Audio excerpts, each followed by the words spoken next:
Speaking up slowly. Slow, right there. There you go.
Even Pulitzer Prize-winning author Joan D. Hedrick, who wrote the definitive biography on Stowe, weighed in and was the first to endorse this project. Thank you to each and every donor who took time to visit the work in progress and financially supported this landmark project. In a big way, they did, and for it is the first life-size sculpture of Harriet Beecher Stowe in the country. It is an honor for all of us to know that Harriet Beecher Stowe's great-great-granddaughter, Rosamond Warren Allen, is a significant part of this tribute to her beloved great-great-grandmother. Thank you, Rosamond. Thank you most sincerely to all the supporters and donors that are here today. Thank you. Thank you to my family for their support during this process here in Jacksonville, and to the Florida Historical Society, local, regional, and national press affiliates, including ABC News, for following this story. The long and painstaking process was captured daily by photographers Olis Garber and Keith Bartholomew, and you can see their wonderful time-lapse video inside the schoolhouse, and I really urge all of you to watch that 15-minute video of this entire project. Just this week, another project was announced nationally, the Ohio Women's Suffrage Monument. I designed this monument for the state of Ohio, and I am proud to say that Harriet Beecher Stowe will be memorialized in this project also for her efforts towards universal women's suffrage.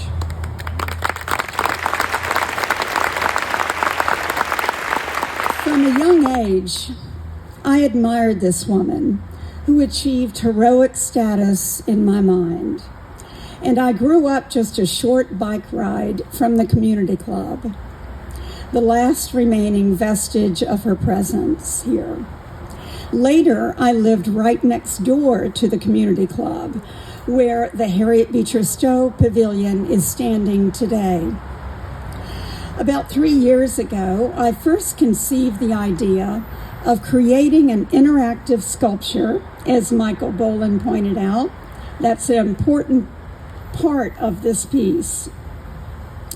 It helps to narrate the legacy of Harriet Beecher Stowe, not just a rendition that would idolize her fame as an international celebrity, but bring her true spirit to life, the spirit of compassion, justice, morality, equality, and faith. And her faith was big.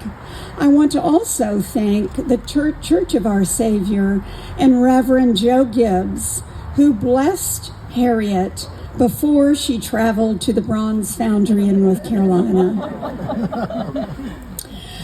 I sculpted several scale models, but I hearkened back to a particular drawing I had done for a school children's coloring book in the 1980s by educator Nan Ramey, who happens to be here today. Where is Nan? Right over there. This coloring book was really an educational book distributed in Duval County schools, and my illustration depicted a group of children sitting with Harriet Beecher Stowe. She is reading to them. That was the inspiration. Her commitment to education was premier, posing the question of the changes to come to this community through her efforts. She owned orange groves, which employed the formerly enslaved, including children. These children were her focus.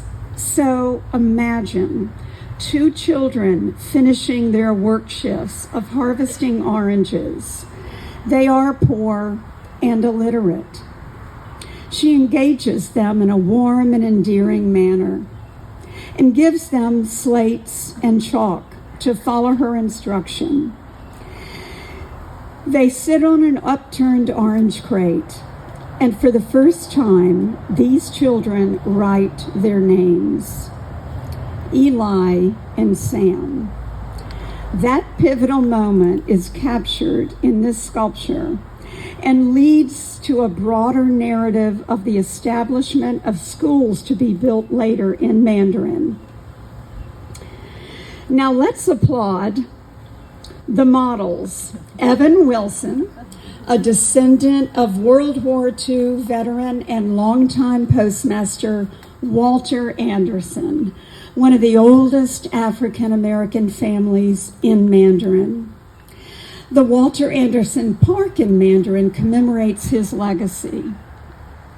And Beckham Morgan, my grandnephew, who I am proud to say is a budding artist who enjoys creating his own paintings, drawings, and even sculptures. And Evan, if you'll join Beckham over here, just behind that piece.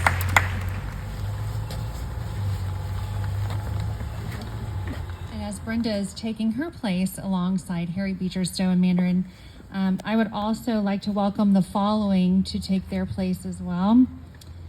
Emily Liska, she is a supporter of this project. She is also past president of Jacksonville Historical Society and also Florida Historical Society as a member of the board of directors. Emily Liska.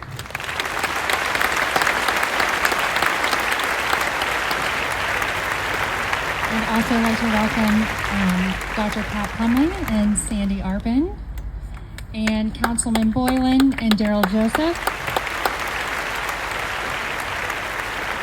and Mel and Cheryl McNichols. If you are here and would like to participate, I would also like to welcome you up to the sculpture. If Thomas and Gretchen Johns were able to join us, I would like to welcome them at this time. And Evan and Beckham's parents, if you would like to join the group.